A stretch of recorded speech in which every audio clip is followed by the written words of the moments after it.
எல்லாம் 4 பேர் உட்கார்ந்து என்ன செய்யறாங்க, அந்த குரூப் கேம் விளையாண்டு நீ அவனை அடி அவனை சுடு. சரி, அப்படி கேம் விளையாண்டு நமக்கு ஒண்ணு உடற்பயிற்சியாவது ஏதாவது இருக்குதா? அப்படி நிறைய நேரத்தை செலவிடுறமே. இல்ல நான் அப்படி செய்யறதுனால இன்னைக்கு ஜிம்முக்கு போனாலும் உடம்புக்காவது ஒரு பயிற்சி கொடுத்த மாதிரி இருக்கும். எதுவும் இல்லாம இப்படி வீணான காரியத்திற்கு நிறைய நேரம் செலவழிக்கிறமே. மறுமை நாள் அல்லாஹு தஆலா மறுமையில சொர்க்கத்திற்கு சொர்க்கவாசிகள் அனுப்பிடுவான், நரகத்துக்கு நரகவாசிகள் அனுப்பப்படுவாங்க. இப்படி சொர்க்கத்திற்கும் நரகத்திற்கும் ஆட்கள் அனுப்பப்பட்ட பிறகு சொர்க்கவாசிகள் நரகவாசிகளை பார்த்து கேட்பாங்களாம், மா சலகக்கும் ஃபீ சகர், இப்படி சக்கர்னு சொல்லக்கூடிய நெருப்புல விழுந்து கிடக்குறீங்களே, எதுக்காக இப்படி நெருப்புல விழுந்து கிடக்குறீங்கன்னு கேட்கும் பொழுது அப்போது அவர்கள் சொல்லுவார்களாம், லம் நகு மினல் முஸல்லீம், முதலாவது காரணம் நாங்க நரகத்திற்கு வந்ததே தொழுகையை ஒழுங்கா கடைபிடிக்கல. அல்லாஹ் அதுதானே எங்கள்கிட்ட முதல்ல எதிர்பார்த்தா. நாங்க அந்த இபாதத்துல இந்த உலகத்துல அல்லாஹ் எங்கள்கிட்ட எதிர்பார்த்ததே எத்தனை வருஷம் நாம வாழ்ந்தோமோ அந்த தொழுகையை நாங்க கடைபிடிக்கல. வலம் நகும் மின் நுத்இமில் மிஸ்கீன், ஏழைகளுக்கு உணவளிக்க சொல்லி அல்லாஹ் சொன்னா அதை நாங்க ஒழுங்கா கடைபிடிக்கல. அடுத்து சொல்லுவாங்களா, வ குன்னா நஹூது மஅல் ஹாயிதீன், சில நபர்கள் தங்களுடைய நேரங்களை வீணான காரியத்துல செலவழிச்சாங்க. எதுல அவங்களுக்கு எந்த பிரயோஜனம் இல்லையோ, எதுல இந்த இஸ்லாமிய மார்க்கத்துல எந்த பிரயோஜனம் இல்லையோ, இப்படி பிரயோஜனம் இல்லாத வீணான காரியத்துல சில நபர்கள் தங்களுடைய நேரத்தை செலவழிக்கும் பொழுது அவங்களை பார்த்து நாங்க சுதாகரிக்கணுமே, நாங்க என்ன பண்ணிட்டோம், அவங்களோடு சேர்ந்து நாங்களும் எங்க நேரத்தை வீணா கழிச்சிட்டோம், அதுதான் எங்களை இந்த மாதிரி நரகத்துல கொண்டு வந்து தள்ளிடுச்சு என்று மறுமை நாள்ல நரகவாசிகள் காரணம் சொல்லுகிறார்கள் என்றால் இப்படிப்பட்ட ஒரு நிலையில அல்லாஹ் தஆலா நம்மள ஆக்கணுமா? கொஞ்சம் யோசிச்சு பாருங்க. அஸ்ஸலாமு அலைக்கும் வரஹ்மத்துல்லாஹி பரகாத்துஹு. அன்பிற்குரிய சகோதரர்களே, பள்ளிக்கூடத்துல படிக்கக்கூடிய அந்த காலத்துல நமக்கு வழிகாட்டுவதற்கென சில நபர்கள் அவசியம் தேவைப்படும். நம்மை பெற்றெடுத்த பெற்றோர்கள் நமக்கு பல செய்திகளை எடுத்து சொல்லி இப்படி நடன வழிகாட்டுவாங்க. நம்மளோடு பழகக்கூடியவங்க இந்த மாதிரி உன்னுடைய வாழ்க்கையை அமைச்சுக்க வழிகாட்டுவார்கள். இன்னும் நாம ஒரு ஸ்கூல்ல படிக்கிறோம்னா அந்த ஸ்கூல்ல உள்ள ஆசிரியர்களும் நீ உன்னுடைய வாழ்க்கையை இந்த மாதிரி அமைச்சுக்க, உன்னுடைய கல்வியை இந்த மாதிரி அமைத்துக்கொள், இப்படி அமைத்து கொண்டால்தான் உன்னுடைய வாழ்க்கை சிறப்பாக இருக்கும் என்று இதற்கு முந்தைய பருவத்துல பல நபர்களுடைய வழிகாட்டுதலோடு நாம் இந்த உலக வாழ்க்கையில் இருந்திருப்போம். ஆனால் இப்ப இருக்கக்கூடிய பருவம் இது எத்தகைய ஒரு பருவமா இருக்குதுன்னா, எத்தனை நபர்கள் நமக்கு அறிவுரை சொன்னாலும் அதுல நிறைய அறிவுரைகளை நாம உள் வாங்கிக்க மாட்டோம்.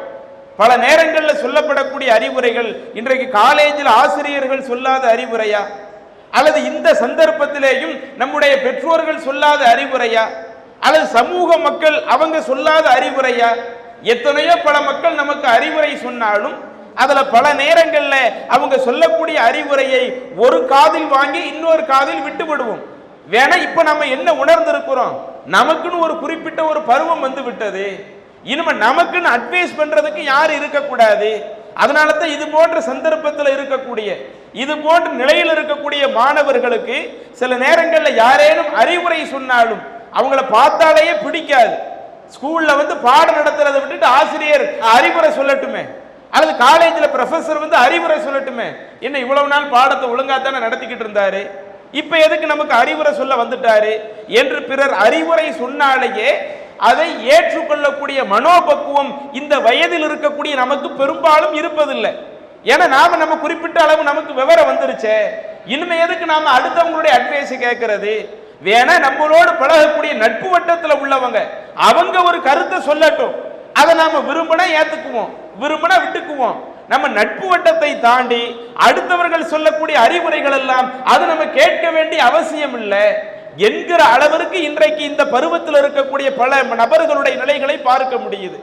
அதனால தான் இன்றைக்கு அந்த டீனேஜ் பருவத்தில் இருக்கக்கூடிய அந்த நபர்கள்ட்ட போய் கேளுங்களேன், நீங்க எதுக்காக படைக்கப்பட்டீங்க, நாம் இந்த உலகத்தில் இப்ப இருக்கிறதனுடைய நோக்கம் என்ன என்று கேட்டால் ஒவ்வொருவரும் ஒவ்வொரு விதமான கருத்து சொல்லுவோம். அதுல முதன்மையான கருத்து என்ன இருக்கும், நான் படிக்கிறது இது என்னுடைய எதிர்காலத்துக்காக நான் படிக்கிறேன், என்னுடைய குடும்பத்தை நல்ல நிலைக்கு கொண்டு வரணும்னு சொன்ன, நான் பொருளாதாரத்துல நல்ல நிலையில என்னுடைய குடும்பத்தை காப்பாற்றணும்னா அதுக்காக எனக்கு படிப்புங்கிறது தேவைப்படுது. ஆனால் இது என்னுடைய முக்கியமான நோக்கம் கிடையாது. நான் இந்த உலகத்துல இருக்கும் காலமெல்லாம் எப்படி ஒரு பக்கம் கல்வி கற்பதற்காக பொருளாதாரம் சம்பாதிப்பதற்காக பாடுபடுகிறேனோ அதை விட எனக்கு என்னெல்லாம் பிடிக்குதோ அதை நான் செய்யணும். இந்த உலகத்துல என்னென்ன இன்பங்கள் இருக்குதோ அனைத்து இன்பங்களையும் நான் அனுபவிக்கணும். ஒரு இதை கூட நான் விட்டுறக்கூடாது. இந்த உலகத்துல எவ்வளவு நாள் நான் இருக்க போறேன்னு தெரியாது. முதுமை விட்டால் என்னால பல இன்பங்களை அனுபவிக்கவும் முடியாது. எனவே இந்த இளமையாக இருக்கக்கூடிய காலகட்டத்திலேயே என்னென்ன ஜாலிகளை என்னென்ன சந்தோஷங்களை அனுபவிக்க வேண்டுமோ அவ்வளவையும் நான் அனுபவிக்க வேண்டும், இதுதான் என்னுடைய முக்கியமான ஒரு இலக்காக இருக்கிறது என்று இது போன்ற அந்த இளமை பருவத்தில் இருக்கக்கூடியவங்க இந்த உலகத்தில் படைக்கப்பட்ட பிரதான நோக்கமே எல்லா இன்பங்களையும் அனுபவிக்கணும் என்றுதான் சொல்லிக் கொண்டிருக்கிறார்கள். சரி, அதுல பல விஷயங்கள் மார்க்கத்துக்கு மாற்றமா இருக்குது, இஸ்லாம் தடுத்த விஷயமா இருக்குது. அப்படி இஸ்லாம் தடுத்த விஷயமாக இருந்தாலும் எனக்கு பிரச்சனை இல்லை. எனக்கு ஒரு ஜாலி வேணும், எனக்கு ஒரு சந்தோஷம் வேணும். அந்த ஜாலிக்காக சந்தோஷத்திற்காக எனக்குன்னு ஒரு வரையறைப்படுத்துவதற்கு எதுவும் இருக்கக்கூடாது. நான் முஸ்லீமாக இருந்தால் அந்த இஸ்லாத்தை எனக்கு பிடித்த விஷயத்தில் மட்டும் எடுத்துக்குவேன், மற்ற என்னை கட்டுப்படுத்தக்கூடிய விஷயத்துல நான் இஸ்லாத்தை எடுத்துக்க மாட்டேன் என்கிற ஒரு நிலை இன்றைக்கு முஸ்லிம் மாணவர்களுக்கு மத்தியிலேயே இருந்து கொண்டிருக்கிறது. அப்பதான் இந்த ஜமாத் நாம கவனிக்கிறோம், இப்படியே மாணவர்கள் செல்வது சரியல்ல. இன்றைக்கு நீங்க பாத்தீங்கன்னா எத்தனையோ அரசியல் கட்சிகள் மாணவர்களை முக்கிய இலக்காக வச்சு இன்னைக்கு கட்சி நடத்துவாங்க. அது டிஎம்கேவா இருக்கட்டும், ஏடிஎம்கேவா இருக்கட்டும், அல்லது இன்னொரு அரசியல் கட்சிகளாக இருக்கட்டும், எல்லாரும் மாணவர்களை மிக முக்கிய இலக்காக வைப்பாங்க. குறிப்பாக எந்த காலேஜுக்கு போனாலும் அதுக்குன்னு தனித்தனி குழுக்களாக செயல்படக்கூடிய அளவிற்கு இன்றைக்கு ஒவ்வொரு கட்சிகளும் மாணவ பருவத்தில் உள்ளவர்களை முக்கிய ஒன்றாக எடுப்பார்கள். அதே போல இஸ்லாமிய இயக்கங்களிலேயும் ஏராளமான இயக்கங்கள் இருக்கிறார்கள். எப்படி நம்மளுடைய தமிழ்நாடு தௌஹீத் ஜமாத் என்கிற ஒரு அமைப்பு தமிழகத்தில் இருக்கிறதோ அதே போல எத்தனையோ பல அமைப்புகள் இஸ்லாமிய அமைப்புகளும் இருக்கத்தான் செய்கிறது. இதுல எல்லா இஸ்லாமிய அமைப்புகளும் மாணவர்களை ஒரு இலக்காக வைப்பார்கள். தன்னுடைய கொள்கையை நோக்கி மக்களை அழைப்பதற்காக, தன்னுடைய அந்த ஜமாத்தினுடைய பிரச்சாரத்தை மக்களுக்கு மத்தியில் கொண்டு செல்ல வேண்டும் என்பதற்காக மாணவர்களை இலக்காக வைத்துத்தான் இன்றைக்கு இஸ்லாமிய அமைப்புகளும் இன்றைக்கு என்ன செய்யறாங்க, தங்களுடைய அந்த கட்சியை கொண்டு சென்று கொண்டிருக்கிறார்கள், தங்களுடைய அமைப்பினுடைய செயல் திட்டங்களை கொண்டு சென்று கொண்டிருக்கிறார்கள். ஆனால் இந்த ஜமாத்தை எடுத்து பாருங்கள், இன்றைக்கு உங்களை இங்கே அழைத்திருப்பது என்பது உங்க எல்லாத்தையுமே டிஎன்டிஜேவினுடைய உறுப்பினராக ஆக்கி இனிமே நீங்க எங்களுக்கு கீழே செயல்படுங்க என்பதற்காக அல்ல. நாம எந்த அமைப்புனாலும் இருந்துட்டு போவோம், அல்லது அமைப்பே இல்லை என்று வேண்டுமானால் நாம் இருந்துக்குவோம். ஒரு அமைப்பில் இருப்பது இல்லாமல் இருப்பது அது நம்முடைய வசதிக்கு உட்பட்டது. ஆனால் இறைவன் நம்மை எப்படி வாழ சொல்லுகிறான், நம்மளை எந்த மாதிரி இறைவன் இந்த உலகத்தில் எதிர்பார்க்கிறான், நாம நினைச்சபடி இந்த உலகத்தில் வாழ்ந்து கொள்ளலாமா, அல்லது நமக்கென்று இறைவன் சில கட்டுப்பாடுகளை போட்டு இருக்கிறானா என்பதை முஸ்லிம்களாகிய நாம் ஒவ்வொருவரும் இறைவன் சொல்லக்கூடிய அந்த வார்த்தையோடு ஒப்பிட்டு பார்க்க கடமைப்பட்டு இருக்கிறோம். அல்லாஹ் தஆலா தன்னுடைய திருமறையில ஒரு வசனத்துல நம்ம எல்லாத்தையுமே பார்த்து ஒரு கேள்வி கேட்கிறான்.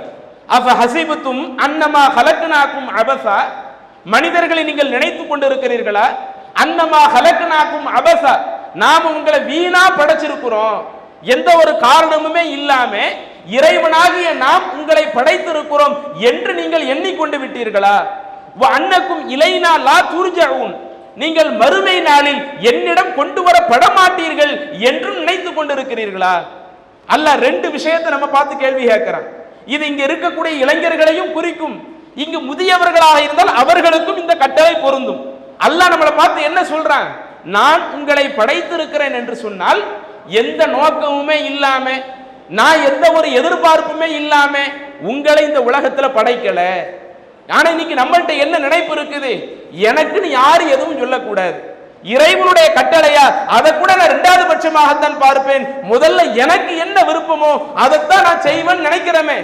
ஆனால் நம்ம எல்லாத்தையும் படைத்த இறைவன் சொல்லுகிறான், நான் உங்கள் அனைவரையும் வீணாக படைக்கவில்லை, அன்னக்கும் இலைனா லா துர்ஜஊன், இன்னும் நீங்கள் மறுமை நாளில் என்னிடத்தில் கொண்டு வரப்படாம இருப்பீங்க, நீங்க இறைவன் முன்னாடி நிக்காம இருப்பீங்க என்று நீங்கள் நினைத்து விடாதீர்கள்.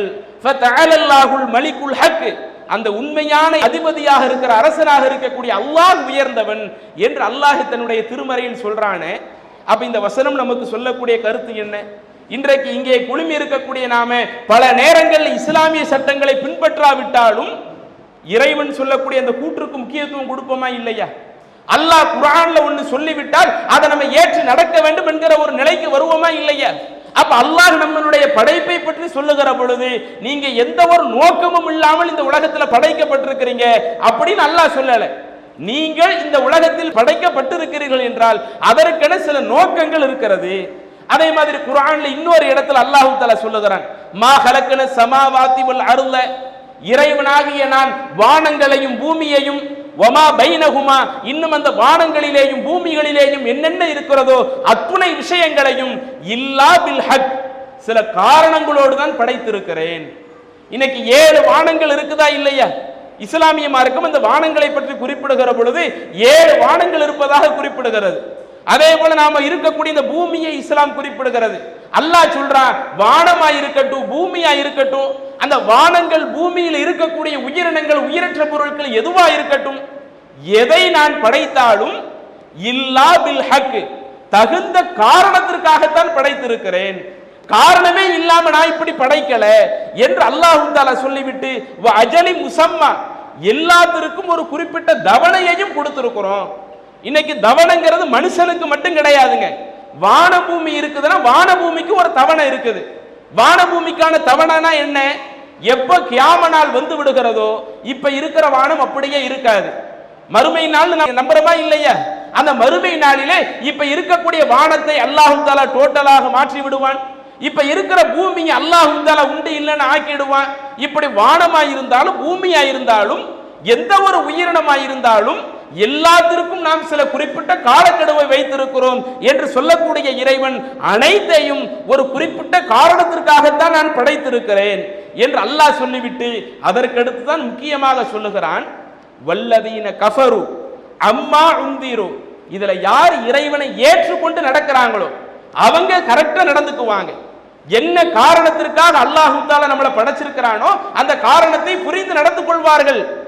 ஆனால் யார் இறைவனை வல்லதீன கஃபரு, இறைவனை மறுத்து வாழக்கூடியவர்களாக இருக்கிறார்களோ, அப்படி இறைவனை மறுக்கக்கூடியவர்கள் தான் அம்மா உந்திரு முஅரிதுன், எதுவெல்லாம் அவர்களுக்கு எச்சரிக்கப்படுகிறதோ அந்த எச்சரிக்கப்படக்கூடிய செய்திகளை எல்லாம் அவர்கள் புறக்கணித்தவர்களாக இருப்பாங்க. அப்ப இதில் அல்லாஹ் சொல்லக்கூடிய முக்கியமான கருத்து என்ன? இன்றைக்கு நாம இது ஜாலியா இருக்கிற ஒரு பருவம், சந்தோஷமா இருக்க வேண்டிய ஒரு பருவம், நமக்குன்னு எந்த ஒரு கட்டுப்பாடுகளும் இருக்கக்கூடாது, நாம விரும்பினதை செய்யற மாதிரி இருக்கணும். நம்ம நட்பு வட்டத்தில் யாரேனும் ஒருவர் நம்மை சீர்திருத்தக்கூடிய ஒரு வேலை செஞ்சாலும் பல நேரங்கள் அவங்கள நம்மளுக்கு பிடிக்கிறது இல்லை. என்ன ஏன்ட்ட வந்து சீர்திருத்த பணியை பண்ற, என்னைய திருத்துற வேலை நீ எதுக்கு பார்க்கிற, எனக்குன்னு எந்த ஒரு சட்டத்திட்டத்தை நீ சொல்லக்கூடாது என்று சொல்லக்கூடிய அளவிற்கு தான் இன்றைக்கு நம்முடைய நிலைகளில் அதிகமான நிலைகள் இருக்கிறது. ஆனால் அல்லாஹ் சொல்லுகிறான், இறைவனை ஏற்றுக்கொண்ட நம்பிக்கை கொண்ட மக்கள், உண்மையான முஸ்லிம்களாக வாழக்கூடியவர்கள், அவர்களுக்கு ஏதேனும் சில செய்திகளை எடுத்து சொல்லப்பட்டு இப்படி நடங்க என்று சொல்லப்பட்டால், அல்லது அல்லாஹ் தடுத்த விஷயங்கள்ல ஏதேனும் சில செய்திகளை எடுத்து சொல்லப்பட்டு இப்படி நடக்காதீங்க என்று அவர்களுக்கு சொல்லப்பட்டால், ஏக இறைவனை ஏற்றுக்கொண்டவர்கள் அதற்கு அப்படியே கட்டுப்பட்டு நடப்பார்கள்.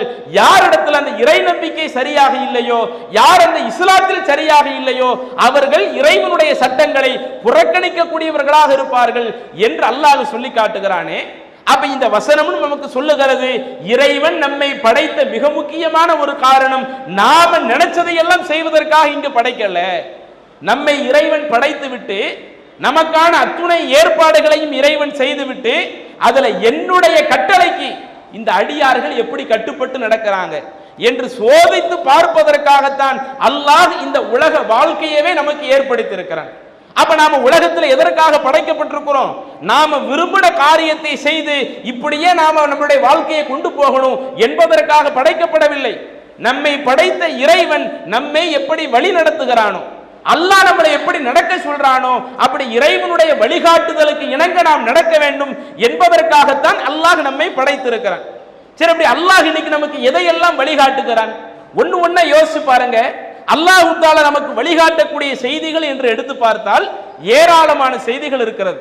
அதுல மிக முக்கியமான ஒரு செய்தி அல்லாஹ் குர்ஆனிலே சொல்லுகிறான், வகல்லா ரப்புக அல்லா தஅபுது இல்லா இய்யா, நான் இந்த மனிதர்களுக்கு விதித்திருக்கிறேன், சட்டமாக ஆக்கியிருக்கிறேன். அல்லாஹ்வே குர்ஆன்ல சொல்றான். இந்த மனிதர்களுக்கு நாம எதை சட்டமாக ஆக்கி இருக்கிறோம்? அல்லா தஅபுது இல்லா இய்யாஹு, இறைவனாகிய என்னை தவிர வேறு யாரையும் வணங்க கூடாது என்பதை நான் இந்த மனிதர்களுக்கு சட்டமாக ஆக்கியிருக்கிறேன் அப்படின்னு அல்லாஹ் சொல்லி காட்டுறான். அப்ப இறைவன் நம்மள்ட்ட எதிர்பார்க்கக்கூடிய அம்சங்கள்ல முதலாவது அம்சமே இதுதான், ஏகத்துவ கொள்கையில கரெக்டா இருக்கணும்.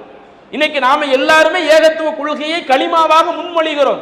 லா இலாஹ இல்லல்லாஹ் முஹம்மது ரசூலுல்லாஹ், எல்லாருமே இந்த வார்த்தையை நம்முடைய நாவுகள்ல சொல்லிக்கிட்டு இருக்கிறோம்.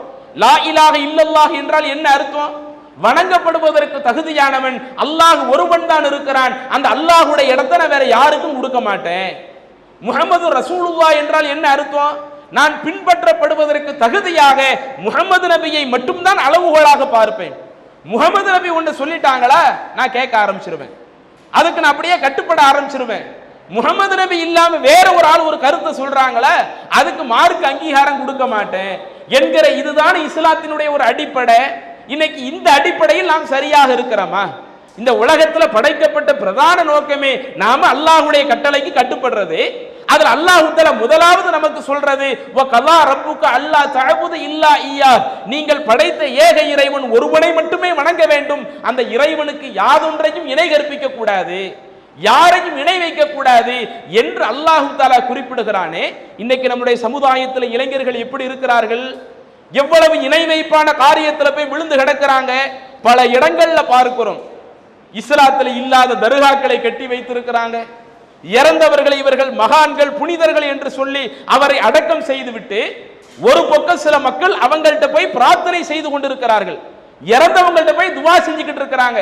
நீங்க எங்க நோயை குணப்படுத்திடுங்க, நீங்க எங்க வறுமையை நீக்கிடுங்க, நீங்க எங்க கஷ்டத்தை நீக்கிடுங்க என்று இறைவனிடத்துல வைக்க வேண்டிய கோரிக்கைகளை நம்முடைய இஸ்லாமிய சமூகத்திலே சில மக்கள் இறந்தவங்கள்ட்ட போய் கோரிக்கை வைக்கிறாங்க. இதுல இளைஞர்கள்ட்ட இருக்கிற ஒரு பிரச்சனை என்னன்னா, சில இளைஞர்கள்ட்ட இது போன்ற நம்பிக்கைகள் எல்லாம் இருக்காது. நம்ம அல்லாஹ்ட்ட மட்டும்தான் துவா செய்யணும், ஆனா அல்லாஹ்வை தவிர்த்து வேற யாரிடத்திலேயும் பிரார்த்தனை செய்யக்கூடாது, இறைவனுக்கு இணை வைக்க கூடாது என்கிற ஒரு சிந்தனை இருந்தாலும் பல இடங்கள்ல இன்றைக்கு தர்காக்கள்ல விழாக்கள் நடத்தப்படுகிறது. அந்த விழாக்கள் நடத்தப்படக்கூடிய நிகழ்ச்சிகள்ல கணிசமான இளைஞர் பட்டாளத்தையும் பார்க்க முடிகிறது. நம்முடைய சமூகத்தில் உள்ள இளைஞர்கள் போறாங்களா இல்லையா?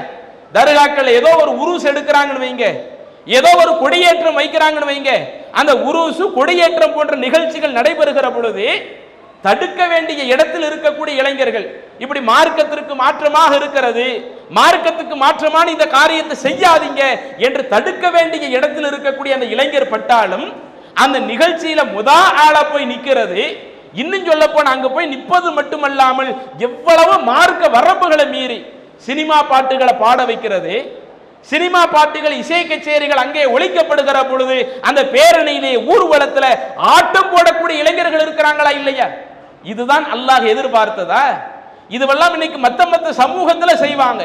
மத்த சமூகத்துல ஒரு கோவில் கொடை வருகிறதுன்னு வைங்க, அல்லது வேற ஏதோ ஒரு நிகழ்ச்சின்னு வைங்க, அவர்களுடைய வணக்க வழிபாடாகவே அவங்க எதை வச்சிருக்கிறாங்க, அவங்க ஒரு பக்கம் கடவுளை கும்பிடுவதை போல இன்னொரு புறம் சினிமா பாட்டுகளை பாட வைப்பது, இசை கச்சேரிகளை அங்கே ஏற்பாடு செய்வது, அங்கே இருந்து ஆட்கள் ஆடுவது, அதை அவர்கள் ஒரு வணக்கமாக செய்கிறார்கள். நாம அதுக்கு உள்ள போக விரும்பல, அவங்க செய்யறது சரியா தவறா என்று அவங்களுடைய கொள்கைக்கு உள்ள போக விரும்பல. ஆனா இன்னைக்கு இஸ்லாமிய மார்க்கத்தில் அது நடக்குது. எத்தனையோ தர்காக்களில் நிகழ்ச்சிகள் நடக்கிற பொழுது, கொடியேற்ற நிகழ்ச்சிகள் நடக்கிற பொழுது, சந்தனக்கூடு நிகழ்ச்சிகள் நடக்கிற பொழுது ஒண்ணு வேண்டாம், மீலாது விழா இப்ப நடந்துச்சா இல்லையா? அந்த மீலாது விழா பல இடங்கள்ல ஊர்வலத்துக்கு போறாங்க. மீலாது விழாவினுடைய நோக்கம் என்ன? இஸ்லாம் நமக்கு அப்படி எதுவுமே சொல்லல. அல்லாஹ்வின் தூதர் பிறந்த தினம், அது ஒரு புனித தினம், இதுல எல்லாரும் ஊர்வலம் போங்க, இஸ்லாம் நமக்கு அப்படி கட்டளை இடல. அதே போல அன்றைய தினத்தில் அல்லாஹ்வின் தூதரை புகழக்கூடிய விதமாக நீங்கள் மௌலிது பாடலை படியுங்கள், இஸ்லாம் நமக்கு சொல்லவில்லை. சரி, இஸ்லாத்துல சொல்லப்படாத காரியத்தை தான் நாங்க ரசூலுல்லாஹி ஸல்லல்லாஹு அலைஹி வஸல்லம் மதிக்கிறோம் என்ற பெயரில் செய்கிறார்கள். அதுல பல மீலாது விழா ஊர்வலங்கள்ல பார்க்கிறோம், நம்முடைய சமூகத்தில் இருக்கக்கூடியவங்கள பெரியவங்க அந்த ஊர்வலத்தில் நடந்து போறாங்க, நம்மள இருக்கக்கூடிய மாணவர்கள், நம்மள இருக்கக்கூடிய இளைஞர் பட்டாளத்தினர் அங்கே அடிக்கப்படுகிற அந்த இசை நிகழ்ச்சிகளுக்கு ஏற்ப நடனம் ஆடிக்கொண்டிருக்கிறார்கள். வேட்டியை மடிச்சு கட்டி இப்படி நடனம் ஆடுவது, இதுதான் ரசூலுல்லாஹி ஸல்லல்லாஹு அலைஹி வஸல்லம் மதிக்கக்கூடிய முறையா? அப்ப கொஞ்சம் யோசிச்சு பாருங்க, இன்னும் அந்த மௌலிது வரிகள்ல எவ்வளவு சிறுக்கான காரியங்கள் நடக்கிறது. அப்ப அந்த சிறுக்கான காரியங்களை மக்களுக்கு எடுத்து சொல்லி அதிலிருந்து மீட்க வேண்டிய இடத்தில் இருக்கக்கூடியவர்கள் இன்றைக்கு அந்த சிறுக்கான காரியம் நடைபெறுகிற பொழுது அது ஒரு ஜாலியான ஒரு நிகழ்வு, அது ஒரு சந்தோஷமான ஒரு நிகழ்வு, இது நமக்கு ஒரு நிம்மதியை ஏற்படுத்தக்கூடிய ஒரு நிகழ்வு என்று சொல்லி அது போன்ற மார்க்கத்திற்கு மாற்றமான காரியத்தில் இன்றைக்கு சில இளைஞர் பட்டாள போய் நிற்கிறாங்களே, அதை அவர்கள் மார்க்கமாக நினைத்து செய்கிறார்களே, இது அல்லாஹ் நம்மள்ட்ட எதிர்பார்க்கல. அல்லாஹ் நம்மள்ட்ட எதிர்பார்க்கிறது என்ன? இறைவன் நமக்கு தந்திருக்கிற இந்த இளமை பருவத்தில் நாம் மார்க்கத்தையும் சரியாக படித்து எப்படி உலக கல்வி சரியாக படிப்பது நம்மளுடைய பொறுப்பா இருக்குதோ, இந்த சமுதாயத்தை வழிநடத்த வேண்டியது சரியான பொறுப்பா இருக்குதோ, அதே போல மார்க்க விவகாரங்களிலேயும் இஸ்லாமிய சட்டதிட்டங்களை அறிந்து எங்கெல்லாம் இந்த சமுதாயம் மார்க்கத்திற்கு மாற்றமாக போகிறதோ அப்போதெல்லாம் நாம் களமிறங்கி அவர்களை அந்த தீமையிலிருந்து காக்க வேண்டிய ஒரு பொறுப்பு நமக்கு இருக்கிறது. அல்லாஹ் குர்ஆன்ல சில இளைஞர்களை பற்றி சொல்லி காட்டுகிறான். குர்ஆன்ல 18வது அத்தியாயத்தை எடுத்து பாருங்கள். சூரா கஹ்ஃப் அந்த அத்தியாயத்தினுடைய பெயர், குகை, இது அந்த அத்தியாயத்தினுடைய பெயர். ஏன் அந்த சூராவுக்கு சூரா கஹ்ஃப்னு வருது? அதுல குகையை பத்தி என்ன செய்தி சொல்லப்படுது என்று அதனுடைய வரலாற்று பின்னணியை எடுத்து பார்த்தால் அல்லாஹ் தஆலா அந்த வசனம் அருளப்படுவதற்கு காரணமாகவே சில இளைஞர்களைத்தான் ஆக்கி இருந்தான். அன்றைய காலத்திலே சில இளைஞர்கள் இருக்கிறார்கள், அல்லாஹ் குர்ஆனிலே சொல்லி காட்டுகிறான். அதிலே சில இன்னஹும் ஃபித்யா, அவர்கள் எல்லாம் இளைஞர்களாக இருந்தார்கள். ஆமனு பி ரப்பிஹிம், தங்களுடைய இறைவனை நம்பிக்கை கொண்டிருந்தார்கள். வஸித்னாஹும் ஹுதா, இறைவனை முறையாக நம்பினதுனால நாம் அவங்களுக்கு நேர்வழியை அதிகப்படுத்தி கொடுத்தோம் என்று அல்லாஹ் சொல்லிவிட்டு அந்த இளைஞர்களுடைய வாழ்க்கையை பற்றி அல்லாஹ் சொல்லுகிறான். அவங்களுடைய சமுதாயத்தில் பார்க்கறாங்க, அவங்களுடைய பெற்றோர்கள், அவங்களுடைய நண்பர்கள், அவங்க ஊர் மக்கள் இறைவனுக்கு இணை கற்பிக்கிற பொழுது தன்னுடைய ஊர் மக்கள்கிட்ட போய் பிரச்சாரம் பண்றாங்க. நம்மை படைத்த இறைவன் ஒருவன் இருக்க, அந்த இறைவனை விட்டுட்டு நீங்க இவைகளை எல்லாம் வணங்கிக்கிட்டு இருக்கிறீங்களே, இவைகள் எல்லாம் நாம வணங்கப்படுவதற்கு தகுதியானது தானா? இதுக்கு தான் இறைவன் நம்மளை படைச்சிருக்கிறானா? எதுக்கு நீங்க இறைவனுக்கு இணை வைக்கிறீங்க என்று தன்னுடைய சமுதாய மக்களுக்கு பிரச்சாரம் செய்கிறார்கள். ஒரு கட்டத்தில் அந்த சமுதாய மக்கள் என்ன முடிவெடுக்கிறாங்கன்னா, இந்த இளைஞர்களை நாம இப்படியே விட்டு வச்சிட்டோம்னா இவங்க நம்மளுடைய டோட்டல் கொள்கையவே மாத்திடுவாங்க, நாம இப்ப இருக்கிற அந்த கொள்கையவே மாத்திடுவாங்க, இதனால இவங்களை நாம விட்டு வச்சிடக்கூடாது, இவங்களை எப்படியாவது அடிச்சு துரத்தி ஆகணும் என்கிற அன்ற ஒட்டுமொத்த ஊரும் கங்கணம் கட்டி செயல்படுகிற பொழுது அப்போதுதான் அந்த இளைஞர்கள் அந்த குகையிலே தஞ்சமடைந்தார்கள் என்கிற ஒரு வரலாற்றை அல்லாஹ் சொல்லி காட்டுகிறான். அப்ப இதுவெல்லாம் நமக்கு சொல்லக்கூடிய கருத்து என்ன? நீங்கள் எந்த ஜமாத்தில் வேண்டுமானாலும் இருங்க, உங்க எல்லாத்தையுமே மீண்டும் பதிய வைக்கிறோம், நீங்க தௌஹீத் ஜமாத்துல ஒரு உறுப்பினராக பயணிக்கணும் என்பதற்காக இந்த நிகழ்ச்சி அல்ல. இறைவன் நம்மை படைத்திருக்கிறான் என்றால் முதல்ல நாம் இந்த உலகத்தில் படைக்கப்பட்ட நோக்கம் நம்மை படைத்த இறைவனை மட்டுமே நாம் வணங்க வேண்டும். நாம் மட்டுமல்ல, நம்மை சார்ந்து இருக்கக்கூடிய நபர்கள் அவங்க இறைவனை மட்டுமே வணங்க வேண்டும். ஆனா இன்னைக்கு முஸ்லிம் என்கிற பெயரில் இருக்கக்கூடிய பல நபர்கள் முஸ்லிம் அல்லாத மக்களிடத்தில் இருக்கக்கூடிய நம்பிக்கையை போல இறைவனுக்கு இணை கற்பிக்கக்கூடிய பல விஷயங்களை சர்வ சாதாரணமாக செய்கிற பொழுது, இல்ல நான் அதெல்லாம் கண்டுக்க மாட்டேன், சமுதாயத்தில் என்ன ஷிர்க் நடந்தாலும் என்ன இணை வைப்பு நடந்தாலும் அதையெல்லாம் கண்டுக்க வேண்டிய அவசியம் இல்லை என்று நாம் ஒதுங்கி செல்கிறோம் என்றால் அப்ப நாம படைக்கப்பட்ட நோக்கத்தை நாம சரியாக நிறைவேற்றவில்லை. அப்ப நாம படைக்கப்பட்ட நோக்கத்தில் முதலாவது நோக்கம் நம்மை படைத்த ஏக இறைவனை மட்டுமே நாம் வணங்க வேண்டும், அடுத்த நபர்களையும் இந்த ஏகத்துவ கொள்கையை நோக்கி அழைக்க வேண்டும். இது இறைவன் நமக்கு சுமத்தி இருக்கிற முதலாவது பணி, தலையாய பணி. அடுத்த அந்த வசனத்தில் தொடர்ச்சியாக அல்லாஹ் தஆலா சொல்லி காட்டுகிறான், வபில் வாலிதைனி இஹ்சானா, மனிதர்களுக்கு எப்படி அல்லாஹ் ஒருத்தனைத்தான் வணங்க வேண்டும் என்று கட்டளை போட்டிருக்கிறோமோ அதே போல அந்த மனிதருடைய பெற்றோர்கள் இருப்பாங்கல்ல, தாயும் தந்தையும், அவர்களுக்கு உபகாரம் செய்ய வேண்டும் என்றும் அல்லாஹ் நமக்கு கட்டளை இட்டு விட்டான். இது அல்லாஹ் தஆலா ஒரு சின்ன ஒரு அறிவுரையா சொல்லல, உங்களுடைய இறைவன் உங்களுக்கு ஒரு தீர்ப்பாகவே சொல்லிவிட்டான். நீங்கள் இந்த உலகத்தில் இருக்கும் காலமெல்லாம் உங்களுடைய பெற்றோர்கள் இருப்பார்களேயானால் நீங்கள் அந்த பெற்றோர்களுக்கு உபகாரம் செய்யுங்கள். எந்த அளவுக்கு உபகாரம் செய்யணுமா அதையும் அல்லாஹ் தொடர்ச்சியிலே சொல்லுகிறான். இம்மா யபுலுகன்ன இந்தக்கல் கிபர அஹதுஹுமா அவ் கிலாஹுமா ஃபலா தகுல் லஹுமா உஃபின், அந்த பெற்றோர்களில் 2 பேரோ அல்லது 2 பேரில் யாரோ ஒரு ஆளோ அவங்க முதுமை பருவத்தில் அடைந்து சில தொல்லைகளை உங்களுக்கு தந்தாலும் அந்த நேரத்தில் கூட ஃபலா தகுல் லஹுமா உஃபின், அந்த பெற்றோர்களை பார்த்து சி என்று சொல்லிவிடாதீர்கள். வலா தன்ஹர்ஹுமா, அந்த பெற்றோர்களை நீங்கள் வெறுத்து விடாதீர்கள். வகுல் லஹுமா கௌலன் கரீமா, நீங்கள் உங்களை பெற்றெடுத்த அந்த பெற்றோர்களிடத்துல நீங்க நினைக்காத ஒரு விஷயத்தை அவங்க உங்களுக்கு சொன்னாலும், நமக்கு விருப்பமில்லாத ஒரு விஷயத்தை சொன்னாலும் நீங்க உங்க பெற்றோர்களை வெறுத்து விடாமல் அவங்களிடத்துல மரியாதைக்குரிய வார்த்தையவே நீங்கள் பேசிக் கொள்ளுங்கள். அதே மாதிரி வஹ்ஃபில் லஹுமா ஜனாஹ துல்லி மினர் ரஹ்மா, அந்த பெற்றோர்களுக்காக பணிவு என்கிற அந்த சிறகை நீங்கள் தாழ்த்தி கொண்டு போங்க.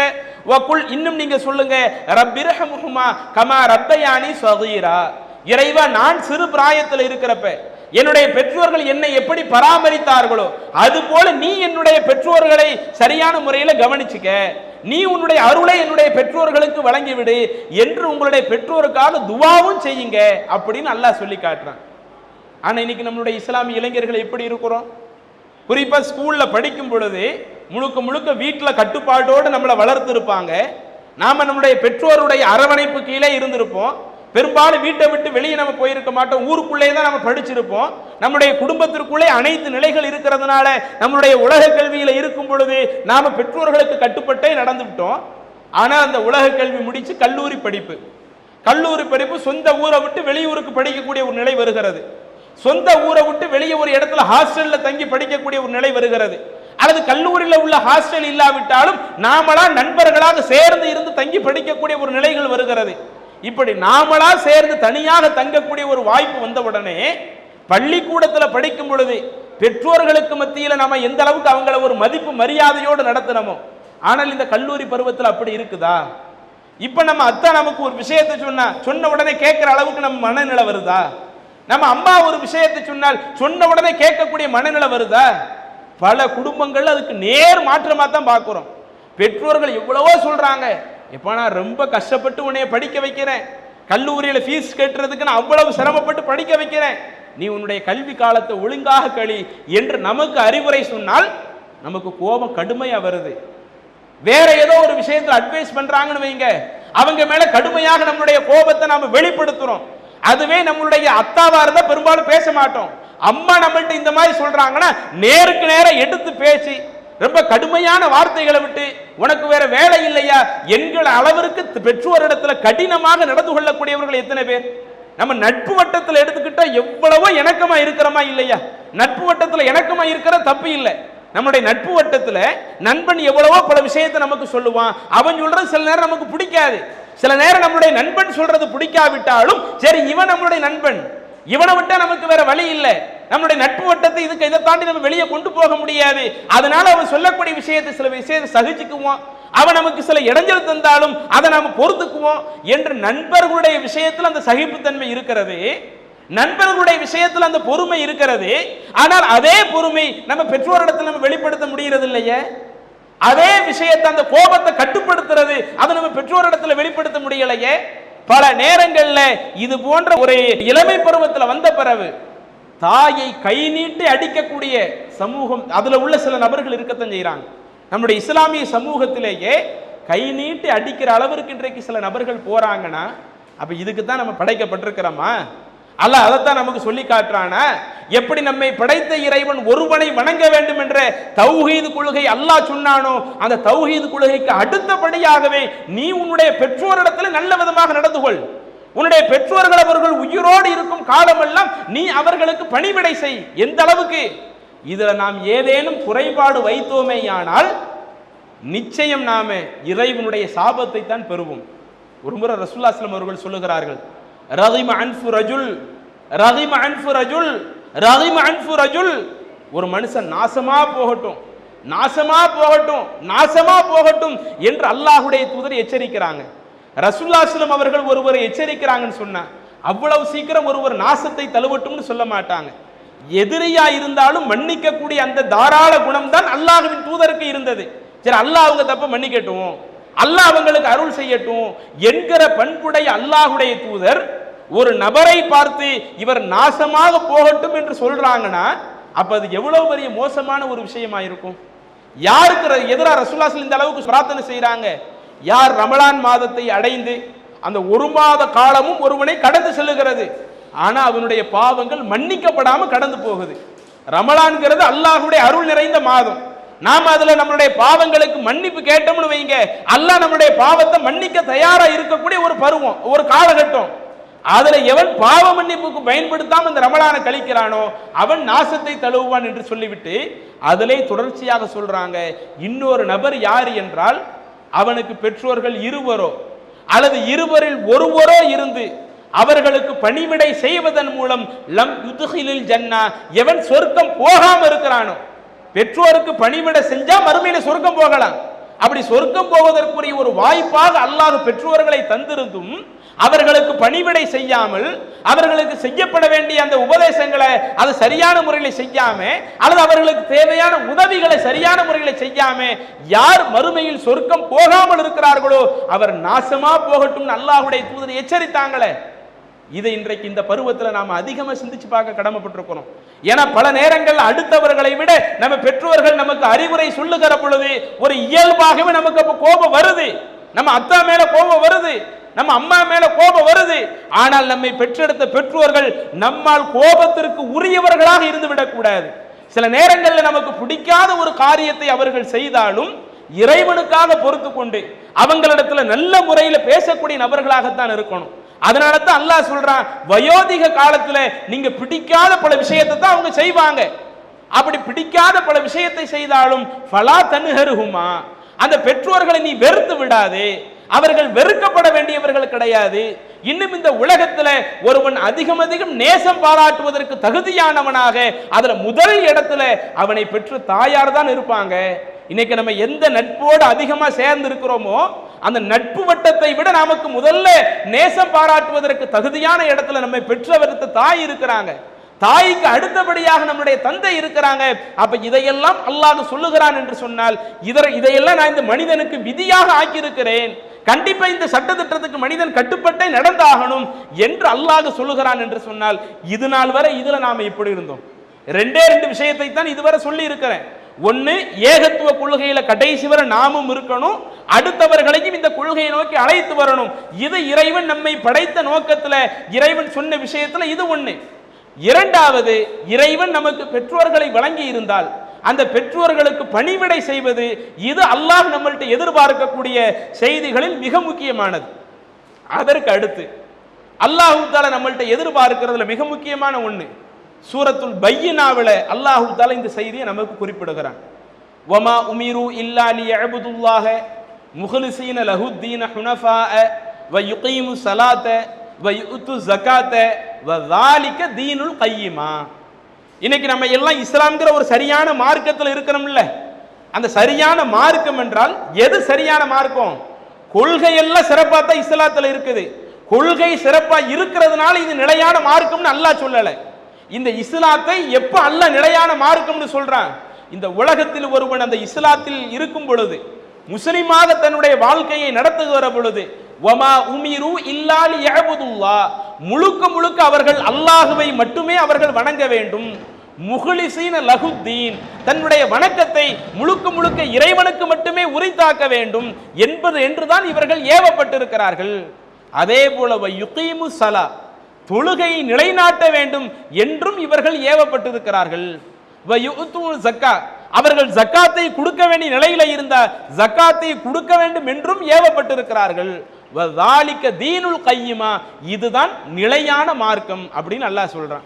அப்ப இந்த இஸ்லாம் நமக்கு நிலையான மார்க்கமாக இருந்தா ஒன்னு நாம அல்லாஹ்வை மட்டும்தான் வணங்கணும். வணக்கத்துல எந்த ஒரு இடத்திலையுமே அல்லாஹ்வுடைய இடத்தை வேற யாருக்கும் கொடுத்துடக்கூடாது என்று சொல்லக்கூடிய இறைவன் வயுகீமு ஸலா, தொழுகையை நிலைநாட்ட வேண்டும் என்று அல்லாஹ் சொல்றானே. இன்னைக்கு இந்த இபாதத் நம்மள்கிட்ட எப்படி இருக்குது கொஞ்சம் யோசிச்சு பாருங்க. நாம சின்ன பிராயத்தில் இருக்கும் பொழுது நமக்கு அல்லாஹ் தொழுகையை கடமையே ஆக்கல. எப்ப நாம விவரம் தெரியக்கூடிய நபர்களாக இருக்கிறோமோ அப்பதான் அல்லாஹ் தஆலா நமக்கு தொழுகையை கடமையாக்கிறான். அப்ப சிறு பிராயத்தில் நாம தொழுகாவிட்டால் நாம் இறைவனிடத்திலே குற்றவாளிகள் அல்ல. ஆனால் இளமை பருவத்தில் நாம் தொழுகாவிட்டால் அல்லாஹ்ட்ட குற்றவாளி தானே. அல்லாஹ் நம்மளை கேட்காம விட்டுருவானா? குர்ஆன்ல இன்னொரு இடத்துல அல்லாஹ் தஆலா சொல்லுகிற பொழுது, வமா ஹலகுத்துல் ஜின்ன வல் இன்ஸ இல்லா லியஅபுதூன், நான் மனிதர்களையும் ஜின்களையும் படைத்த முக்கியமான நோக்கம், பிரதானமான நோக்கம் என்னை வணங்குறதுக்கு தான் நான் படைச்சிருக்கிறேன். அவங்க வணக்க வழிபாடுகள்ல கரெக்டா இருக்கணும். இன்னும் எந்த அளவுக்கு அல்லாஹ் சொல்றான், அதுக்கு அடுத்து சொல்றான், வமா உரீது மின்ஹும் மிர் ரிஸ்க், நான் இந்த மனிதர்கிட்ட அவங்க நிறைய சம்பாதிச்சு அந்த சம்பாத்தியத்தை ஏன்ட்ட கொடுக்கணும் அதை நான் எதிர்பார்க்கல. இன்னைக்கு நம்ம லட்ச லட்சமா இந்த உலகத்துல சம்பாதிச்சாலும் நாம வாங்கக்கூடிய சம்பளத்தை அல்லாஹ் எதிர்பார்க்கிறான். சரி, இவன் 5 லட்சம் ரூபாய் சம்பாதித்து விட்டான், இவன் 1 கோடி ரூபாய் சம்பாதித்து விட்டான் என்று நம்மளுடைய சம்பாத்தியத்தை அல்லாஹ் எதிர்பார்க்கவில்லை. அது அல்லாஹ்வுக்கு தேவையும் இல்லை. இறைவன் நம்மள்ட்ட எதிர்பார்க்கிறது என்ன? நாம சம்பாதிக்கக்கூடிய சம்பாத்தியங்கள், நாம் இந்த உலகத்தில் படிக்கக்கூடிய கல்விகள், இதுவெல்லாம் இந்த உலக வாழ்க்கைக்காக உள்ளது, அவ்வளவுதான். இறைவன் நம்மளிடத்தில் பிரதானமாக எதிர்பார்ப்பது நாம் அந்த அல்லாஹ்வை முறைப்படி வணங்குகிறோமா, இபாதத்துல கரெக்டா இருக்கிறோமா, அந்த இபாதத்துல கரெக்டாக இருக்கிறோமா என்பதை கவனிப்பதற்கு தான் நாம் இந்த மனிதர்களையே படைத்திருக்கிறோம் என்று அல்லாஹ் சொல்றானே. அதே மாதிரி குர்ஆன்ல இன்னொரு வசனத்துல சொல்லும் பொழுது, அல்லதி ஹலக்கல் மௌத வல் ஹயாத லியப்லுவக்கும் அய்யுக்கும் அஹ்ஸனு அமலா, இறைவன் தான் ஒரு மனிதனுடைய வாழ்வை படைத்தான், இறைவன் தான் மரணத்தையும் படைத்தான். இந்த வாழ்வும் மரணமும் இந்த மனிதர்களுக்கு தரப்பட்ட நோக்கம் லியப்லுவக்கும் அய்யுக்கும் அஹ்ஸனு அமலா, உங்களில் ஒவ்வொருவரும் அமல்கள்ல எந்த அளவுக்கு கரெக்டா இருக்கிறீங்க, அந்த அமல்கள்ல நீங்க கரெக்டாக இருக்கிறீங்களா இல்லையா என்று டெஸ்ட் பண்றதுக்கு தான் அல்லாஹ் உங்களுக்கு இந்த உலக வாழ்க்கையை தந்திருக்கிறான். அப்ப இன்றைக்கு அந்த டெஸ்டில் நாம எப்படி இருக்கிறோம்? மற்ற எவ்வளவு டெஸ்ட் வைக்கப்பட்டாலும், இன்றைக்கு செமஸ்ட்ரி எக்ஸாம் காலேஜில் வைக்கிறாங்க, நம்ம கல்வியில நல்லா நாட்டமுள்ள நபர்களா இருந்தோம்னு வைங்க, அதுல டிஸ்டிங்ஷன் லெவல்ல வருவோம், ஃபர்ஸ்ட் கிளாஸ் வருவோம், செகண்ட் கிளாஸ் வருவோம், அல்லது நம்ம ஃபர்ஸ்ட் கிளாஸ் செகண்ட் கிளாஸ் வர முடியாட்டாலும் ஒவ்வொரு பாடத்துல பாஸ் ஆகியாவது காட்டுருவோம். இப்படி பாஸ் ஆகி காட்டுவது இது இந்த உலகத்திற்காக உள்ளது. ஆனால் இறைவன் நம்மள்ட்ட எதிர்பார்க்கிறது என்ன? நாம என்ன பட்டம் வாங்கணும், இன்ஜினியரா டாக்டரா அல்லது வேற ஏதாவது யூஜியா பிஜி இது போன்ற அந்த பட்டத்தை வாங்கி இருக்கிறோமா? இது அல்லாஹ் நம்மளை கவனிக்கல. அல்லாஹ் முக்கியமாக நம்மள்ட்ட கவனிக்கிறது நம்மிடத்துல இபாதத்துகள் எப்படி இருக்கிறது, ஒவ்வொரு நாளும் வணக்க வழிபாடுகளுக்கு எவ்வளவு முக்கியத்துவம் கொடுக்கிறோம் என்ற அந்த வணக்க வழிபாடுகளை அல்லாஹ் நம்மை பார்க்கும் பொழுது, இதை ஒரு சோதனையாகவே நம்முடைய வாழ்க்கையில் ஆக்குகிற பொழுது இன்றைக்கு நம்முடைய நிலைகள் எப்படி இருக்கிறது? சில சகோதரர்கள் நாம முஸ்லிம் காலேஜில் இருப்போம், அங்கு பள்ளிவாசல் என்று தனியாக தொழுவதற்காக வைத்திருப்பாங்க. அப்படி பள்ளிவாசல்கள் தனியாக வைக்கப்பட்டிருந்தால் நாம அங்க போய் தொழுகையை நிறைவேற்றுறோமா? ஐவேளை தொழுகைக்கு கரெக்டா நாம ஆஜர் ஆயிடுறோமா? அப்படி தொழுகையை நான் விடாம தொழுகிறேன் என்று சொல்லக்கூடிய அளவிற்கு நம்மள எத்தனை பேர் தயாரா இருக்கிறோம்? இன்னும் சில நபர்கள் இல்ல, என்னால் 5 வேளைலாம் தொழ முடியல, ஆனா என்னுடைய சக்திக்கு உட்பட்டு ஒரு நாளைக்கு 3 வக்து நான் தொழுதுருவேன், 4 வக்து தொழுதுருவேன், ஃபஜ்ர் தொழுகைக்கெல்லாம் என்னால எந்திக்க முடியல என்று சொல்லக்கூடிய ஒரு நிலையில இருக்கிறமே, அந்த 3 வக்து தொழுகை நமக்கு போதுமானதா? அல்லது 4 வக்து தொழுகை நமக்கு போதுமானதா? அல்லது தொழாமலே இருந்துட்டு போறமே, இப்படியே நாம் நம்மளுடைய மரணத்தை தழுவினால் அல்லாஹ் மறுமையில கேட்பானே. மனிதனுடைய அமல்கள் தொடர்பான கேள்விகள்ல முதலாவது கேள்வியே தொழுகை பற்றி தான் இருக்கும் என்று அல்லாஹ்வுடைய தூதர் சொல்லுகிற பொழுது, இன்றைக்கு அந்த வணக்க வழிபாடுகளில் நாம் எப்படி இருக்கிறோம் கொஞ்சம் யோசித்து பாருங்கள். அதுல இஸ்லாமிக்க காலேஜில் நாம ஏதேனும் சேர்ந்திருந்தால், அங்கே பள்ளிவாசல் இருந்தால் பள்ளிவாசல்ல போய் வணக்க வழிபாடுகளை கொஞ்சம் அதிகப்படுத்த நீங்கள் முயற்சி எடுங்கள். அது அல்லது நான் படிக்கிற காலேஜில் அப்படி தனி மர்கஸ் இல்லை, பள்ளிவாசல் இல்லை, நான் என்னுடைய ரூம்லாவது மற்ற எல்லா முஸ்லிம் மாணவர்களும் ஒன்று சேர்ந்து அந்த தொழுகையினுடைய நேரங்கள் வருகிற பொழுது கரெக்டாக அங்கு பாங்கு சொல்லி கரெக்டாக அங்கு தொழுகை நடத்துவோம், எங்கள்ல யாருமே தொழுகையை மிஸ் பண்ண மாட்டோம் என்கிற ஒரு நிலைக்கு நாம வரணும். இது போன்ற வணக்க வழிபாடுகள் என்பது நம்மோடு மட்டும் நின்று விடாமல் நாம எப்படிப்பட்ட ஒரு நிலையை உருவாக்கணும்? என்னோடு பயிலக்கூடிய நண்பன் எவனாக இருந்தாலும், அவன் எந்த ஊரை சார்ந்தவனாக இருந்தாலும், என்னிடத்தில் எப்படி இபாதத் இருக்கிறதோ என்னை போன்ற இபாதத் என்னுடைய நண்பனிடத்திலேயும் வரணும். அவன் வணக்க வழிபாட்டுக்கு ஆர்வம் இல்லாமல் இருக்கலாம், தொழுகையில முக்கியத்துவம் கொடுக்காதவனாக இருக்கலாம், வெறுமனே வெள்ளிக்கிழமை மட்டும் வார முசல்லியாக அவன் தன்னுடைய வாழ்க்கையை கொண்டு சென்று இருக்கலாம். ஆனால் அவன் என்னோடு பழகிவிட்டானா, இனி அவனுடைய வாழ்க்கையில ஒரு பெரிய ஒரு மாற்றத்தை கொண்டு வந்து நானும் தொழுகையில கடைபிடிப்பேன், அவனையும் அந்த தொழுகையில கரெக்டா இருக்க வைப்பேன் என்கிற ஒரு மாற்றத்தை நாம கொண்டு வரணும். அல்லாஹ் நம்மள்ட்ட இந்த உலகத்துல எதிர்பார்க்கிறது இந்த வணக்க வழிபாட்டையும் எதிர்பார்க்கிறான். அதே மாதிரி பாருங்க, கொஞ்சம் அப்படியே ரசூலுல்லாஹி ஸல்லல்லாஹு அலைஹி வஸல்லம் காலத்திற்கு பயணிச்சு வாங்க. அல்லாஹ்வின் தூதருடைய காலத்துல ரசூலுல்லாஹி ஸல்லல்லாஹு அலைஹி வஸல்லம் அவர்கள் இளைஞர் பட்டாளத்தை உருவாக்கினார்களே. எப்படிப்பட்ட இளைஞர் பட்டாளம்? இன்றைக்கு நம்முடைய ஆட்களை எடுத்துக்கிட்டா படிக்கக்கூடிய நேரம் போக அதிகமாக பொழுதுபோக்குக்கு நேரத்தை செலவழிச்சுக்கிட்டு இருக்கிறோம். நண்பர்களோடு கூடி சேர்ந்து உட்கார்ந்து பேசணும் என்ற அந்த பேச்சு, அதுவும் மார்க்கத்துக்கு உட்பட்ட பேச்சா இருந்தா பிரச்சனை இல்லை, எது அனாவசியமான பேச்சாக இருக்குதோ அதுக்கு நாம நிறைய நேரத்தை செலவழித்து கொண்டிருக்கிறோம். அதே போல இன்றைக்கு போன் வந்த பிறகு எல்லாமே போன்ல அதிகமாக மூழ்கி கிடக்கிறோம். போன்ல நமக்குன்னு ஃபேஸ்புக்ல தனி அக்கௌண்ட் வச்சிருப்போம், வாட்ஸ்அப் நமக்குன்னு தனியா இருக்குது, ட்விட்டர் நமக்குன்னு தனியா இப்படி என்னென்ன இருக்குதோ எல்லாத்தையும் போன்ல வச்சிருக்கிறோம். சரி, அவ்வளவு வச்சிருக்கிறோம்ல, இதுல நாம எதுக்காக பயன்படுத்தணும்? நாம யூடியூப் பயன்படுத்தினதா இருக்கட்டும், இன்னொரு சமூக வலைதளங்களை பயன்படுத்தினதா இருக்கட்டும், இதிலே நாம் எதற்காக பயன்படுத்தி இருக்கிறோம்?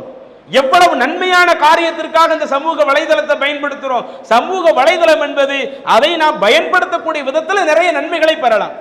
அதை நன்மையான காரியத்தில் பயன்படுத்தணும்னு வைங்க, அளவில்லாத நன்மைகளையும் பெறலாம்.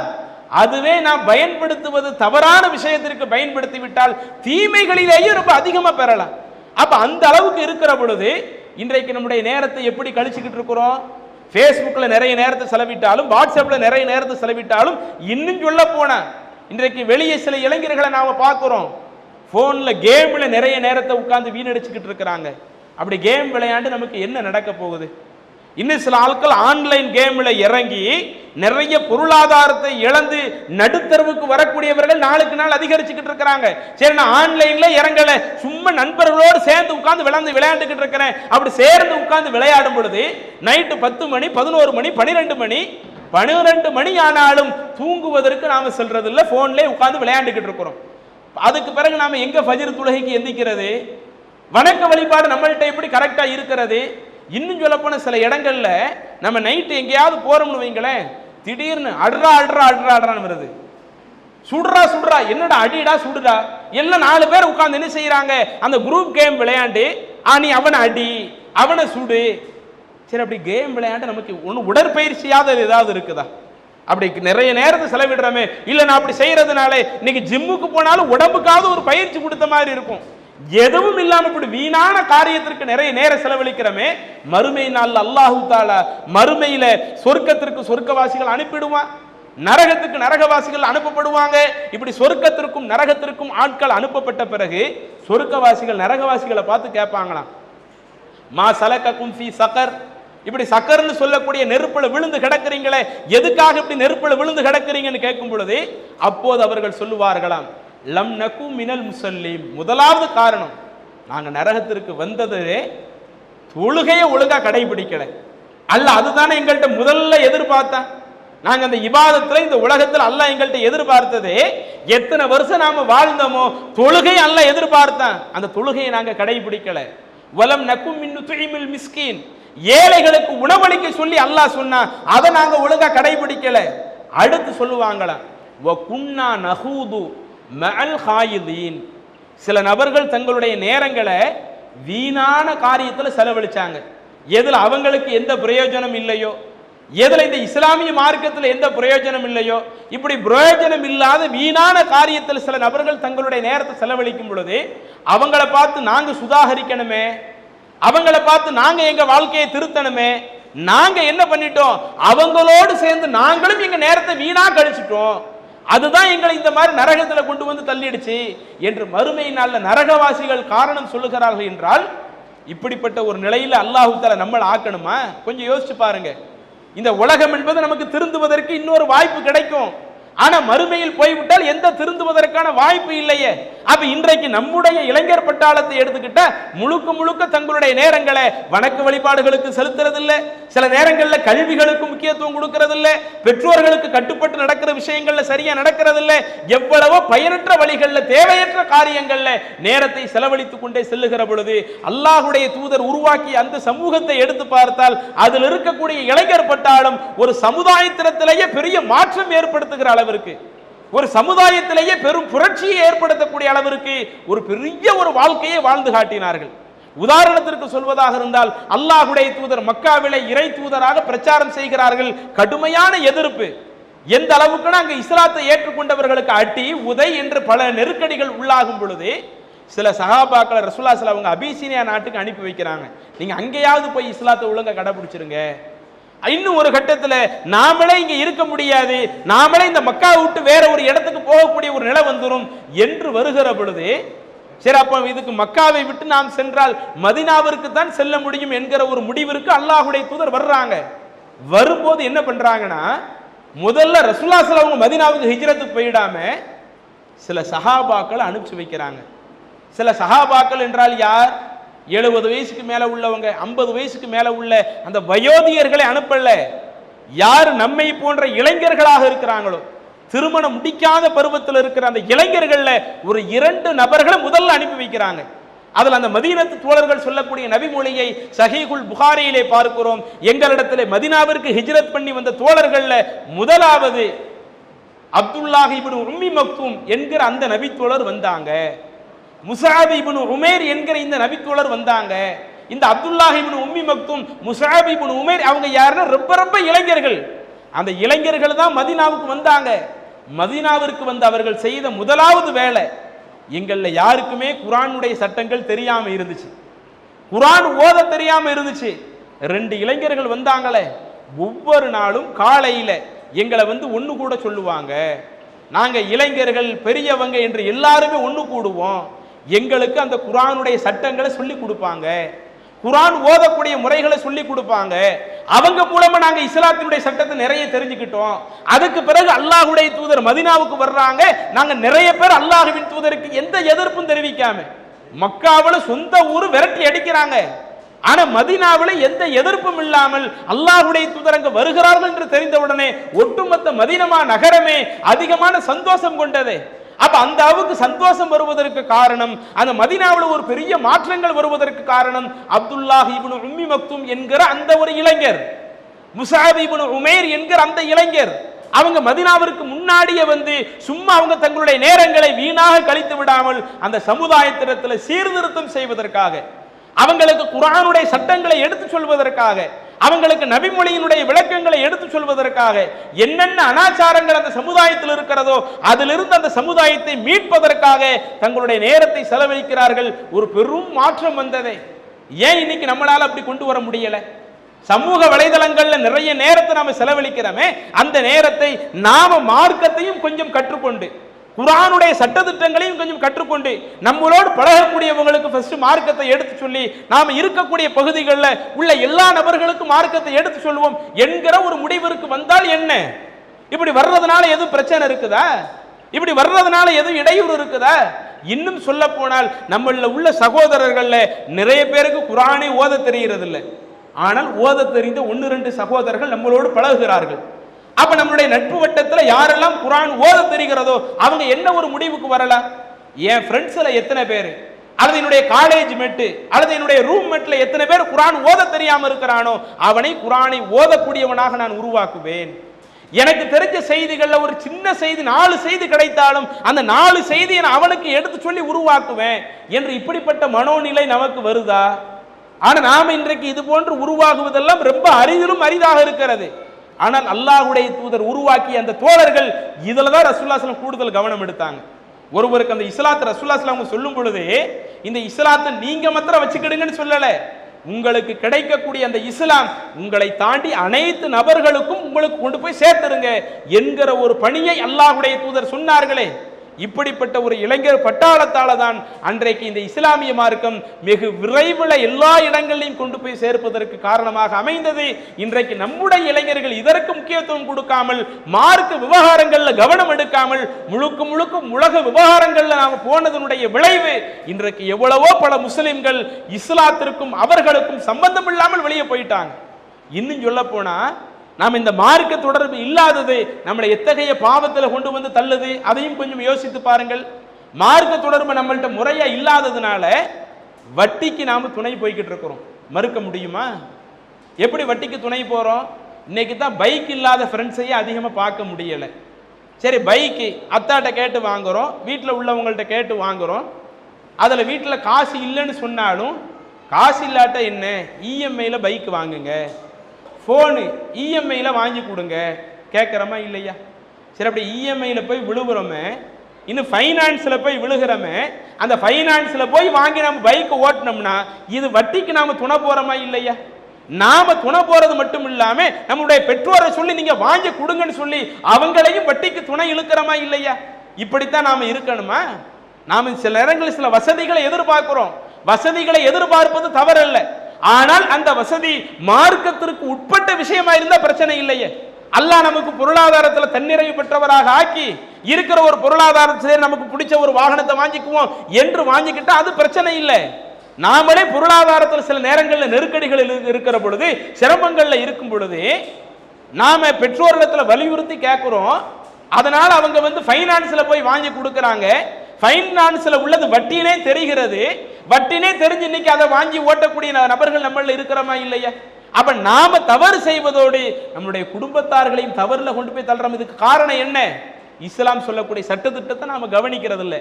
அல்லாஹ்வுடைய தூதர் வட்டியை பத்தி என்ன சொன்னாங்க? அல்லாஹ் குர்ஆன்ல சொல்றானே, யார் வட்டி வாங்குறாங்களோ ஃபஅதனு பிஹர்பி மினல்லாஹி வ ரசூலிஹி, அவன் அல்லாஹ்வோடும் அல்லாஹ்வின் தூதரோடும் போர் செய்யறதுக்கு தன்னை தயார்படுத்தட்டும் சொன்னாங்களே. அப்ப எது அல்லாஹ்வோடு போர் செய்யக்கூடிய ஒரு காரியமா இருக்குதோ, எது ரசூலுல்லாஹி ஸல்லல்லாஹு அவங்களோடு போர் செய்கிற ஒரு காரியமா இருக்குதோ, எனக்கு கையில இப்போதைக்கு ரெடி கேஷ் இல்லாட்டாலும் வட்டினாலும் பிரச்சனை இல்லை, எனக்கு இந்த பொருள் தான் வேணும் என்று நாமும் அந்த தவறில் போய் விழுந்து நம்முடைய குடும்பத்தார்களையும் அந்த தவறில் போய் விழ வைக்கிறோமே, இதிலிருந்து ஒரு மாற்றத்தை நம்ம கொண்டு வரணும். அல்லது நம்மளுடைய நண்பர்கள்ட்ட இது போன்ற பிரச்சனை இருந்தாலும் அவங்களிடத்துல எடுத்து சொல்லி அவங்களை இது போன்ற சரியான கொள்கையை நோக்கி அழைச்சிட்டு வரணும். அதே மாதிரி கண்டிப்பாக சொல்லப்பட வேண்டிய தகவல்ல மிக முக்கியமான ஒரு தகவல், இன்றைக்கு நம்முடைய சமூகத்தில் போதை பழக்கம் ரொம்ப அதிகமாக போய்கொண்டே இருக்கிறது. மறுக்க முடியுமா? ஆரம்பத்தில் போதை பழக்கம் எல்லாம் மத்த சமுதாயத்தில் தான் அதிகமாக இருந்தது. நம்ம சமூகத்தில் 1000ல் ஒருத்தன், லட்சத்தில் ஒருத்தன் என்கிற அளவிற்கு தான் ஆரம்பத்தில் சாராயம் குடிச்ச நபர்களாக இருந்திருப்பாங்க. ஆனா இன்னைக்கு என்னென்ன வகைகளில் போதை பழக்கம் இருக்குதோ எல்லா போதை பழக்கத்திற்கும் அடிமையான சமுதாயமாக இந்த இஸ்லாமிய சமுதாயம் மாறி போய் இருக்கிறது. அதிலும் குறிப்பாக எங்களோடு பயின்ற சில மாணவர்களை கூட நம்ம கண்ணால பார்த்து இருக்கிறோம். 12th வரை நம்ம ஸ்கூல்ல படிச்சு அதற்கடுத்து நம்மளுடைய கல்வி முழுக்க முழுக்க மார்க்க கல்வின்னு இன்னைக்கு நம்மளுடைய லைன் இதை நோக்கி போய்கிட்டு இருக்குது. எங்களோடு படித்து சில மாணவர்கள் படிக்கக்கூடிய காலகட்டத்தில் கரெக்டா தான் இருந்தாங்க.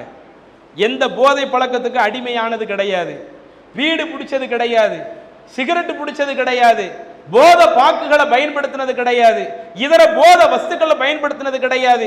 ஏன்னா ஊரோடு இருக்கிறதுனால என்ன அதிகபட்சம் மிஞ்சி மிஞ்சி போனா கிரவுண்ட்ல போய் உட்கார்ந்துருப்போம், கிரவுண்ட்ல போய் உட்கார்ந்து அதிகமான நேரங்களை கிரிக்கெட்ல செலவழித்திருப்போம். இப்படித்தான் இருந்ததை ஒழிய படிக்கக்கூடிய காலகட்டத்தில் நாங்கள் அதிகமாக முஸ்லீம் ஸ்கூல்ல படிச்சதுனால எங்களுடைய அந்த மாஹவுல் சுற்றி இருக்கக்கூடிய சூழல் எங்களை போதை பழக்கத்தின் பக்கம் தள்ளவில்லை. ஆனால் 12th முடிஞ்ச உடனே அவங்க வேறு சில காலேஜுகளுக்கு போறாங்க. காலேஜுடைய பேர்களை நம்ம சொல்ல விரும்பல.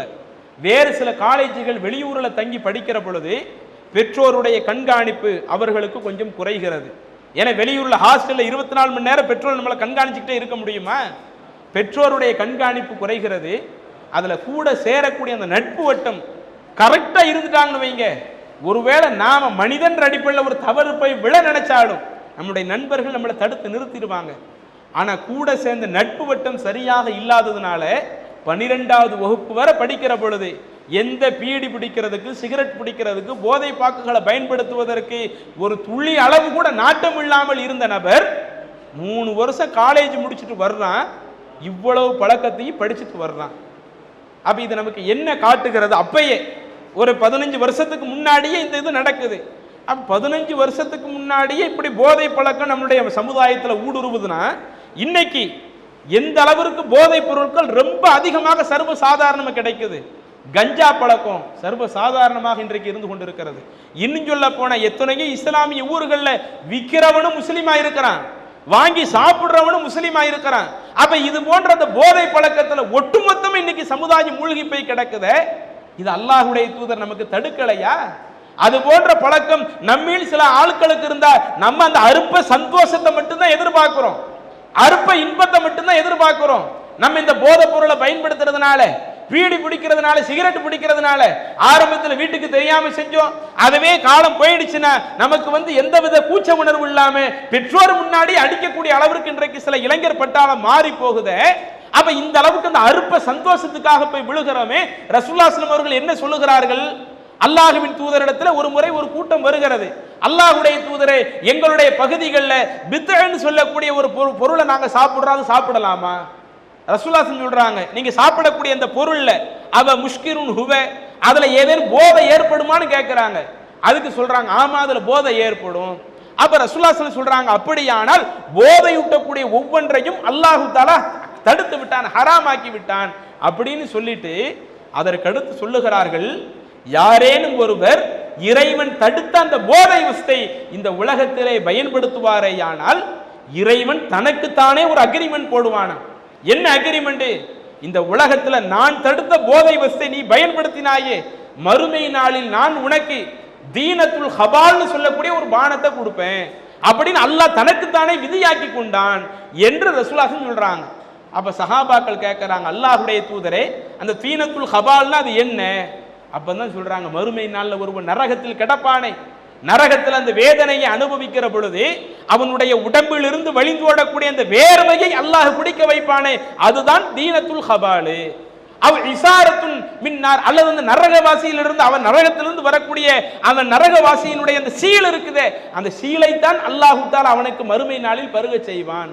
கொஞ்சம் யோசிச்சு பாருங்க, இன்னைக்கு இந்த அற்ப உலக இன்பத்திற்காக, அந்த நண்பர்களோடு இருக்கக்கூடிய அற்ப சந்தோஷங்களுக்காக போதை வஸ்துக்கள்ல எந்த ஒரு வஸ்துல நாம போய் விழுந்தாலும், நான் தண்ணி அடிப்பதை மட்டும் சொல்லவில்லை, தண்ணி அடிப்பதை தாண்டி ஒரு சின்ன சிகரெட் பிடிக்கிறானா, பீடி பிடிக்கிறானா, அதுவும் போதை ஏற்படுத்தக்கூடிய ஒண்ணுதான். இப்படி மனிதனுக்கு போதை ஏற்படுத்தக்கூடிய எந்த ஒரு பழக்கத்தில் அடிமையானாலும் அவனுக்கு மறுமை நாளில் நரகவாசியினுடைய சீல் அல்லாஹ் குடிக்க வைக்கிறான்னா கொஞ்சம் யோசிச்சு பாருங்க. நாம எந்த ஒரு கட்டுப்பாடு இல்லாத ஒரு மார்க்கத்தில் இல்லையே, நாம முஸ்லிமாக இருக்கிறோம்னு சொன்னால் நமக்குன்னு அல்லாஹ் தஆலா பல கட்டுப்பாடுகளை கொடுத்து அந்த கட்டுப்பாடுகளோடு வாழ சொல்லுகிறான். அந்த கட்டுப்பாடுகளோடு வாழ வேண்டும் என்பதற்காகத்தான் இந்த பிரச்சாரம். உங்களை யாரையும் இந்த ஜமாத்துல உறுப்பினராக வந்து பயணிங்க என்பதற்காக அல்ல. நீங்கள் இது போன்ற பல நன்மையான காரியத்தை மக்களிடத்திலே கொண்டு செல்லுங்கள். இன்றைக்கு எப்படி நாம் இது போன்ற மாணவர்களை வரவைத்து இவர்களுக்கு சொல்லப்பட வேண்டிய செய்திகளை சொல்லுகிறோமோ, நீங்களும் அது போன்ற அடுத்தவர்களுக்கு நன்மையை ஏவுங்கள். அடுத்தவர்கள் தீமை செய்யறாங்கன்னா அந்த தீமையை பார்த்துட்டு சும்மா இருக்காதீங்க. உங்க நட்பு வட்டத்துக்குள்ள மார்க்கத்துக்கு மாற்றம் நடக்குதா, அதை நீங்க ஆரம்பத்தில் தடுத்து பாருங்க. அதை நீங்கள் தடுத்து பார்க்கிற பொழுதுதான் நாம் அந்த தீமையில் விழாமல் இருப்போம். அல்லாஹ்வுடைய தூதர் சொன்னார்களே, மர்ரா மின்கும் முன்கரன், உங்களில் ஒருவர் மார்க்கத்திற்கு மாற்றமான ஒரு தீமையை கண்டால் ஃபல்யுகையிருஹு பியதிஹி, அந்த தீமையை தடுப்பதற்கு அவருக்கு அதிகாரம் இருந்தால் தன்னுடைய அதிகாரத்தை பயன்படுத்தி அந்த தீமையை தடுக்கட்டும், அந்த இடத்தை நன்மைக்குரிய ஒரு இடமாக மாற்றட்டும். வஇல்லம் யஸ்ததி, உங்களில் ஒருவருக்கு அந்த தீமையை தடுப்பதற்குரிய அதிகாரம் இல்லாவிட்டால் ஃபபி லிசானிகி, இறைவன் தந்திருக்கிற நாவால் எடுத்து சொல்லி அந்த தீமையை தடுக்கட்டும். வஇல்லம் யஸ்ததி, அந்த நாவாலும் எடுத்து சொல்லவில்லை என்றால் ஃபபி கல்பிஹி, அவன் தன்னுடைய மனதால வெறுத்து எனக்கும் இந்த பாவத்துக்கு எந்த சம்பந்தமும் இல்லை என்று விலகி வந்து விடட்டும் என்று அல்லாஹ்வுடைய தூதர் சொல்றாங்களே. இன்னும் அல்லாஹ் சொல்லுகிறான், வ தஆவனு அலல் பிர்ரி வ தக்வா, நன்மையிலேயும் இறையச்சத்திலேயும் நீங்கள் ஒருவருக்கொருவர் உதவி கொள்ளுங்கள். வலா தஆவனு அலல் இஸ்மி வல் உதுவான், பாவத்திலேயும் வரம்பு மீறக்கூடிய காரியத்திலேயும் நீங்கள் ஒருவருக்கொருவர் உதவாதீங்க. இதைத்தான் நாங்க பிரச்சாரம் செய்யறோம். ஜமாத் மூலமா செய்வது என்ன? நன்மையான காரியமா தாராளம் நீங்க அடுத்தவங்களுக்கு உதவி செய்யுங்க. அது கொள்கை சம்பந்தப்பட்ட விஷயமா தாராளம் அடுத்தவங்களுக்கு உதவி செய்யுங்க. மார்க்கத்துக்கு மாற்றமான காரியமா, அது கொள்கைக்கு மாற்றமான காரியமா இருந்தாலும் சரி, இஸ்லாம் சொல்லக்கூடிய அடிப்படை இருக்குது, லா இலாஹ இல்லல்லாஹ் முஹம்மது ரசூலுல்லாஹ், வணங்குவதற்கு தகுதியானவன் அல்லாஹ் தான், அந்த அல்லாஹ்வுடைய இடத்துல வேறு யாரும் இல்லை, பின்பற்றப்படுவதற்கு தகுதியானவங்க ரசூலுல்லாஹ் அவங்க தான். அல்லாஹ்வின் தூதரை தாண்டி எந்த நபர்களுடைய கருத்தும் மார்க்கமாக ஆகாது என்கிற இந்த நன்மையான காரியத்தை நோக்கி நாம் அடுத்தவர்களை அழைக்கக்கூடியவர்களாக இருக்கணும். பிறர் தீமை செய்கிற பொழுது அந்த தீமைக்கு உதவாமல் அதை தடுக்கக்கூடிய நபர்களாக இருக்கணும். என அல்லாஹ் சொல்றான், வத்தக்குள்ளா, இந்த தீமையை தடுக்கக்கூடிய விஷயத்துல, நன்மைக்கு உதவுகிற விஷயத்துல நீங்கள் அல்லாஹ்வை அஞ்சிக் கொள்ளுங்கள். இன்னல்லாஹ் ஷதீதுல் இகாப், அந்த இறைவன் தண்டிக்க ஆரம்பித்தால் மிக கடுமையாக தண்டிப்பான் என்று அல்லாஹ் சொல்லுகிறான். இந்த வசனத்தை மனதிலே நிறுத்தியவர்களாக நாம் இந்த உலகத்தில் படைக்கப்பட்ட நோக்கம் மத்த சமுதாயத்தை போல கொள்கையே இல்லாத ஒரு மார்க்கத்தில் அல்ல.